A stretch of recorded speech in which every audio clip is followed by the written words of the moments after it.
মানে pending recruitment গুলো ছিল, যে কারণে অনেক ক্ষেত্রে কাজ আটকে ছিল। শোনা যাচ্ছে সেই রিক্রুটমেন্ট গুলো এবার আস্তে আস্তে আপনি ক্লিয়ার করার নির্দেশ দিয়েছেন।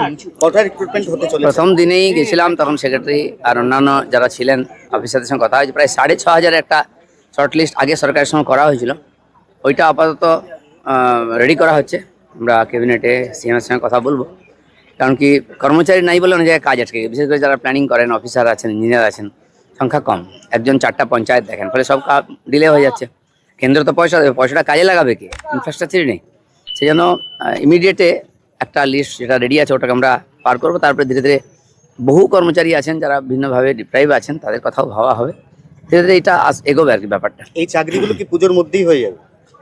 দেখি আমাদের বিধানসভাও বসবে, আর নেক্সট ক্যাবিনেট মিটিংয়ে আমি বলবো সিএমকে, আস্তে আস্তে এগুলো যাতে হয় সেটা দেখবো।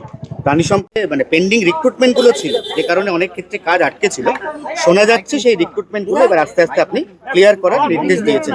কটা রিক্রুটমেন্ট হতে চলেছে? প্রথম দিনেই গেছিলাম, তখন সেক্রেটারি আর অন্যান্য যারা ছিলেন অফিসারদের সঙ্গে কথা হয়েছে। প্রায় 6,500 একটা শর্টলিস্ট আগে সরকারের সঙ্গে করা হয়েছিল, ওইটা আপাতত রেডি করা হচ্ছে। আমরা ক্যাবিনেটে সিএমের সঙ্গে কথা বলবো, কারণ কি কর্মচারী নাই বলে অনেক জায়গায় কাজ আটকে গেছে। বিশেষ করে যারা প্ল্যানিং করেন, অফিসার আছেন, ইঞ্জিনিয়ার আছেন, সংখ্যা কম, একজন 4টা পঞ্চায়েত দেখেন, ফলে সব ডিলে হয়ে যাচ্ছে। কেন্দ্র তো পয়সা দেবে, পয়সাটা কাজে লাগাবে কি? ইনফ্রাস্ট্রাকচারই নেই।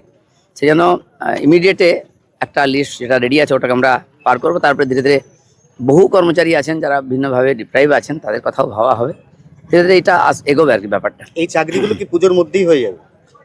দেখি আমাদের বিধানসভাও বসবে, আর নেক্সট ক্যাবিনেট মিটিংয়ে আমি বলবো সিএমকে, আস্তে আস্তে এগুলো যাতে হয় সেটা দেখবো। প্রাণী সম্পদ চাকরিগুলো কি পুজোর মধ্যেই হয়ে যাবে? দেখি আমাদের বিধানসভাও বসবে, আর নেক্সট ক্যাবিনেট মিটিংয়ে আমি বলবো সিএমকে, আস্তে আস্তে এগুলো যাতে হয় সেটা দেখবো। প্রাণী সম্পদ